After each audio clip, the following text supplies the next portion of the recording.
출애굽기 33장 말씀 나누겠습니다. 32장에서는 이스라엘이 금송아지 우상을 만들어서 하나님께 범죄합니다. 그래서 3,000명이 죽게 되는 그 심판이 이스라엘 중에 임하게 되죠. 그리고 오늘 본문 1절에서 하나님은 모세에게 이스라엘 백성들과 함께 여기를 떠나서 내가 아브라함과 이삭과 야곱에게 맹세하여 주기로 한 그 땅, 가나안 땅으로 올라가라 이렇게 명령하십니다. 그러나 2절과 3절에서 하나님은 두려운 말씀을 하시죠. 내가 사자를 너보다 앞서 보내기는 하겠다. 그래서 가나안 여러 족속들을 쫓아내고 너희를 적과 꿀이 흐르는 가나안 땅에 이르게는 해주겠다. 그러나 나는 너희와 함께 가지는 않겠다. 라고 말씀하시는 것입니다.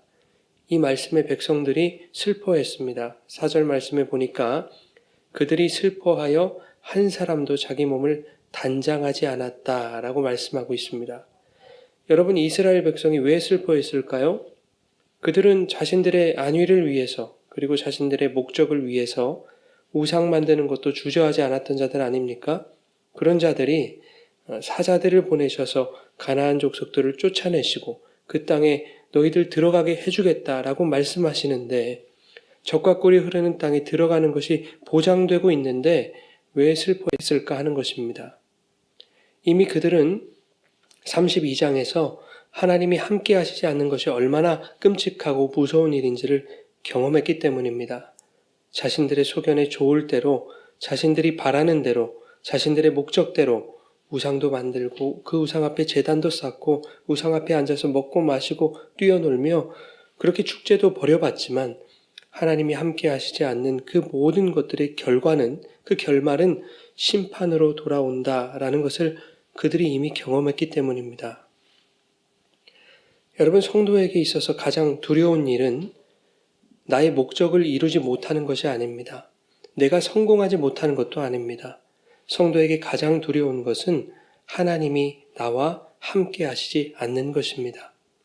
갑자기 아이에게 엄마가 사라졌을 때 아무리 그 아이가 가장 좋아하는 아이스크림 갖다 준다고 하더라도 아이가 두려움에 쌓여서 울음을 터뜨리고 마는 것처럼 성도의 삶 속에 부귀영화가 주어진다고 할지라도 그 인생 가운데 하나님이 함께 계시지 않는다면 그것이야말로 가장 두려운 일이고 통곡하게 될 일이라고 하는 것입니다. 많은 그리스도인들이 예수 믿으면 복 받는다는 말을 심각하게 오해하고 있습니다. 예수 믿으면 교회 다니면 세상 사람들보다 더 빨리 성공하고 더 큰 부자가 되는 것으로 생각합니다.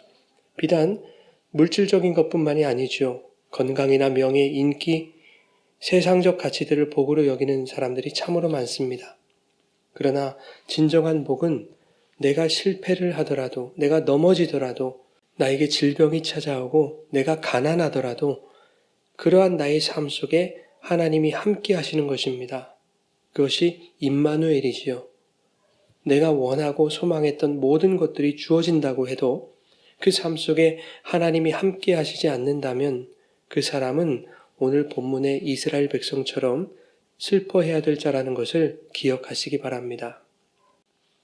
하나님이 함께 하시니까 물질도 건강도 명예도 내가 원하는 것들도 다 주시는 것 아니냐라고 말씀하실 분들도 분명히 계실 텐데 정말 그럴까요? 그렇다면 시편 106편 15절과 같은 말씀 어떻게 이해해야 될까요? 그러므로 여호와께서는 그들이 요구한 것을 그들에게 주셨을지라도 그들의 영혼은 쇠약하게 하셨도다.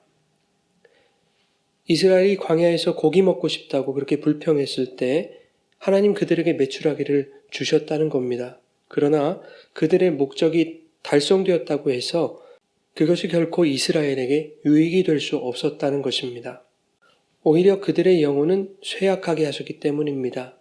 예전 성경에 보면 이 쇠약하게 하셨다라는 말이 파리하게 하셨다라고 기록되어 있지요.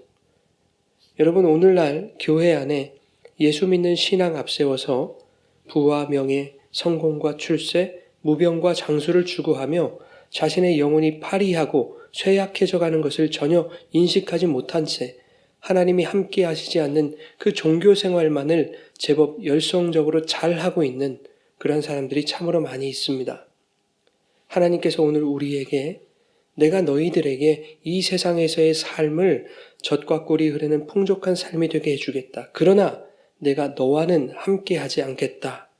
라고 말씀하고 계시지 않는지 우리 영혼의 상태를 심각하게 점검해보고 하나님의 그 음성에 귀 기울여야 할 것입니다. 만약 이것이 나에게 하시는 말씀이라면 이 준엄한 말씀을 듣고 슬퍼하며 통회하는 마음으로 그동안 나를 단장해왔던 세상적 가치들을 벗어버려야 할 것입니다. 5절 말씀에 하나님이 모세를 통해서 이스라엘 백성들에게 이렇게 말씀하십니다. 여호와께서 모세에게 이르시기를 이스라엘 자손들에게 이르라.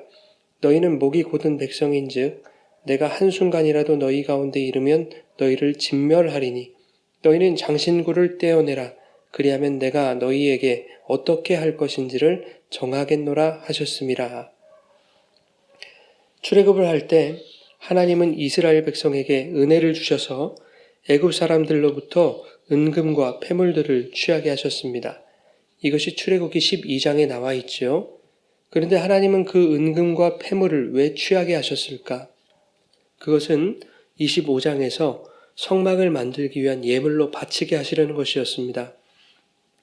이스라엘 백성이 32장에서 금고리를 빼서 금송아지 신상을 만들었다는 것은 25장에서 성막을 위해 예물을 바치라고 하신 그 하나님의 명령을 온전히 따르지 않았다는 것을 증명해 줍니다.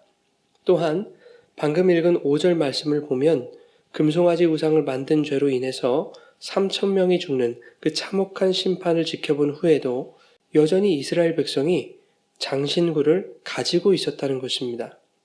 장신구를 떼어내라 라고 말씀하신 것은 단순히 장신구를 가지고 있으면서도 너희 몸을 단장하지 않는 그러한 반성 정도로는 내가 만족 못하겠다라는 것이지요. 언제든지 너희들의 바람과 목적에 따라 다시 그 장신구를 가지고 우상을 만들 수도 있는 그 가능성을 완전히 제거하라는 것입니다.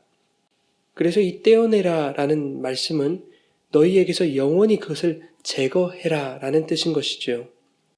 그랬을 때 내가 너희와 함께 할지 말지를 정하겠다는 것입니다. 여러분, 오늘 여러분이 가치로 삼고 있는 세상적인 장신구들을 모두 떼어버리시기 바랍니다. 예수 믿는 신앙을 통해 얻기를 원하는 여러분의 세상적 바람과 소망들을 떼어버리시기 바랍니다. 오직 하나님의 붙드심과 동행하심을 최고의 가치로 삼고 주님의 동행하심을 구하시는 그러한 여러분들 되시기를 축원합니다. 15절과 16절에서 모세가 하나님께 이렇게 말하죠. 주님께서 친히 가지 아니하시려거든 우리를 이곳에 올려보내지 마십시오. 주님께서 우리와 함께 행하시는 것이 우리를 천하 만민 중에서 구별하셨다는 뜻 아닙니까? 여러분, 이것이 오늘 우리의 기도가 되어야 할 줄 믿습니다. 하나님, 이 세상에서 살아갈 때 하나님께서 우리를 거룩한 무리인 그 성도로 구별하시는 것은 하나님이 우리와 함께 하시는 것으로 그것으로 증명돼야 하지 않겠습니까? 하나님이 함께 하시지도 않는데 이 세상에서 성공하고 출세하고 부귀영화를 누리는 것이 무슨 소용이란 말입니까? 세상이 좋다고 말하는 모든 그 가치가 나에게 주어지지 않더라도 하나님이 나와 함께 하시고 나의 인생길에 주님이 같이 걸어가 주신다면 그것으로 나는 만족합니다. 이것이 오늘 우리의 모두의 진정한 고백이 되어지기를 주님의 이름으로 축원합니다.